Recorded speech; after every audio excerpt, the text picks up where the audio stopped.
An age so dark, so twisted that even the gods weep for humanity. A world where innocence is a relic of the past and chaos is the order of the day. Lies are the language of survival. Virtue is mocked. Greed wears a crown. Our present foretold thousands of years ago. This is Kaliyug, the age of ignorance, chaos, decay. Long before its shadows began creeping into the world, Lord Krishna, the eternal protector, watched across the rivers of time and warned us of what was about to come. In whispers woven into ancient scriptures, in shlokas preserved across millennia, Krishna described a future where truth would be traded for lies, wisdom would be drowned by arrogance, and righteousness would fade like the last glimmer of twilight. Yet amidst this prophesied ruin, Krishna offered a secret, a lucky key hidden within the darkness itself, by which our souls could soar beyond the crumbling world. Today we look into those warnings, the visions and the hope that Krishna left for us. Let's step into the revelations of Kaliyug, where destiny was written long before the first step was taken. In Srimad Bhagavatam, Canto 12, Chapter 2, Verse 1, it is mentioned, Shri Shuk Uvach Tataschanudinam dharmah satyam shocham shama daya kalena balina rajan nangshita ayur balam smriti. As each day passes, little by little, the great ships of dharma, righteousness, satya, truth, shocham, purity, shama, forgiveness, and daya, compassion, are beginning to sink. But that's not all. It's not just virtues that are fading. Even lifespan, ayu, physical strength, balam, and clarity of memory, smriti, treasures that once made humans mighty, are shrinking, getting eroded by the mighty current of time. Truth becomes negotiable. Purity gets polluted by selfish desires. Forgiveness becomes rare and anger becomes easy. Compassion shrinks as the ego grows. And meanwhile, life gets shorter, strength weakens, and people forget who they really are, trapped in the fog of forgetfulness. In Srimad Bhagavatam, Canto 12, Chapter 2, Verse 4, it is mentioned, Lingam eva shrama khyatav anyonapati karanam avrityaya nyaya daurbalyam panditye chapalam vachaha. People will judge someone's spirituality just by looking at their outward appearance, not their true character. Because of this, people will keep switching from one spiritual path to another based only on how they look or what they wear.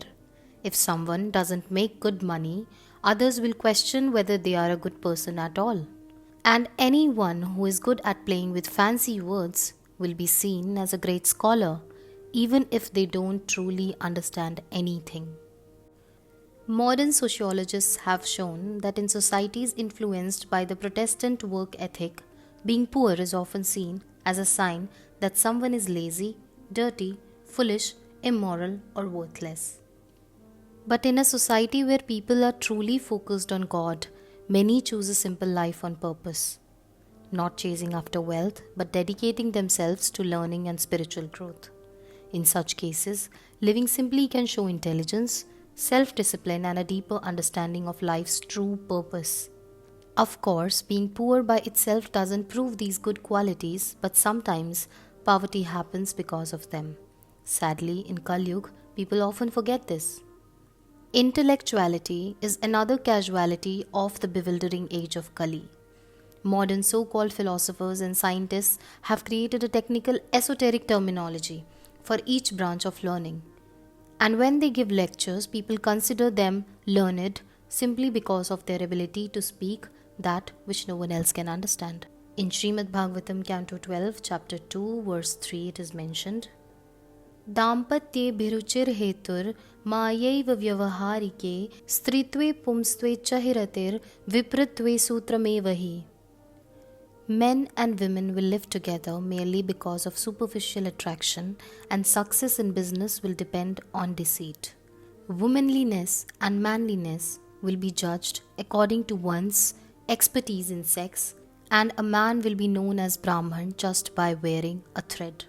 Human life has a serious purpose to achieve spiritual freedom. Because of this, important parts of life like marriage and raising children should also help us move towards that goal. But today, most people marry just to satisfy their sexual desires or achieve their financial goals, forgetting the higher purpose. Sexual attraction comes from wrong identification of self, that I am this body. In truth, life is spiritual. The soul gives life to the body, not the other way around. When the soul forgets its true nature and identifies with the body, desires like sex arise. Human life was designed to help us break free from this illusion and return to a pure, satisfying existence.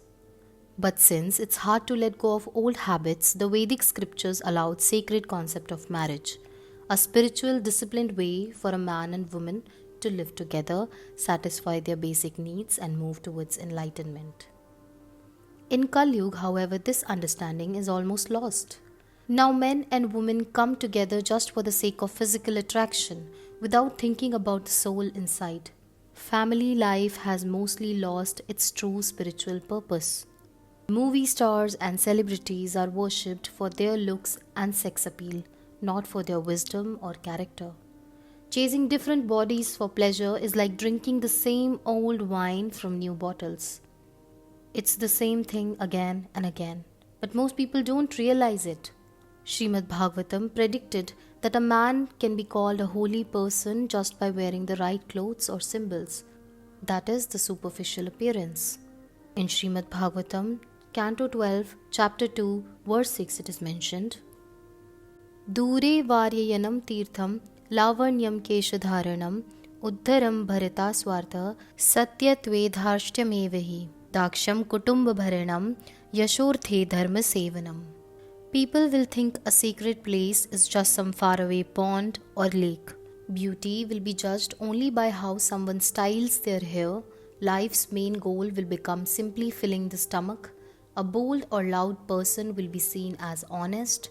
Someone who can support a family will be called a successful man, and religious activities will be done just to look good in front of others, not out of true devotion.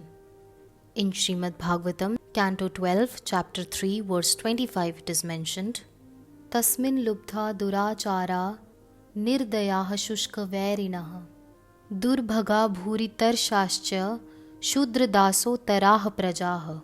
In the age of Kali, people tend to be greedy, ill-behaved and merciless, and they fight one another without good reason. Unfortunate and obsessed with material desires, the people of Kaliyug are almost all Shudras and barbarians. True devotees of God and wise leaders are very rare. Even independent farmers and business owners are disappearing as giant companies turn them into employees. Many parts of the world are already filled with uncivilized or semi-civilized people, making things more dangerous and hopeless. In Srimad Bhagavatam, Canto 12, Chapter 2, Verse 9, it is mentioned, Shaka Moola Misha Shodra Phala Pushpashti Bhojanaha Anavrishtya Vinangshyanti Durbhiksha Karapiditaha.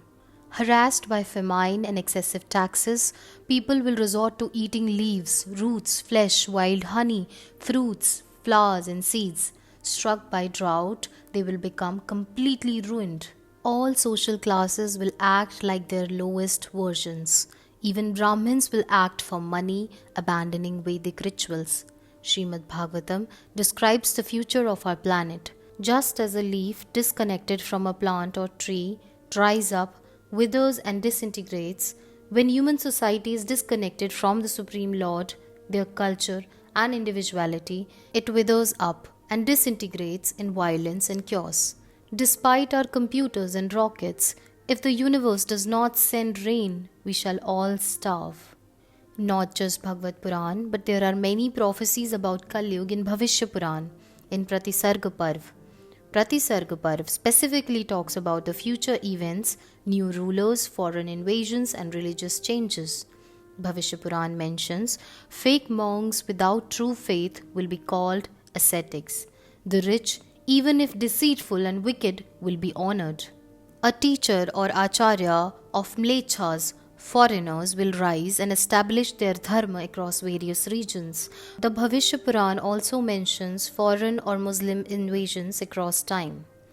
Even though the Puranas mention the dire consequences of actions done by people in Kaliyug, there is still hope for us, as I mentioned in the beginning of this video. In Srimad Bhagavatam, Canto 12, Chapter 3, verse 51, it is mentioned, Kalir doshanidhi rajan asti yoko mahan gunaha kirtanadeva krishnasya mukta sangha param vrajet. Although Kaliyug is an ocean of faults, there is still one good quality about this age. Simply by chanting the Hare Krishna Mahamantra, one can become free from material bondage and be promoted to the transcendental kingdom. After mentioning the innumerable faults of this age of Kali, Shukdev Goswami now mentions its one brilliant aspect. Just as one powerful king can kill innumerable thieves, one brilliant spiritual quality can destroy all the contamination of this age. Because it is impossible to overestimate the importance of chanting, especially in this fallen age. Hare Krishna, Krishna Krishna, Hare Hare, Hare Ram, Ram Ram, Hare Hare.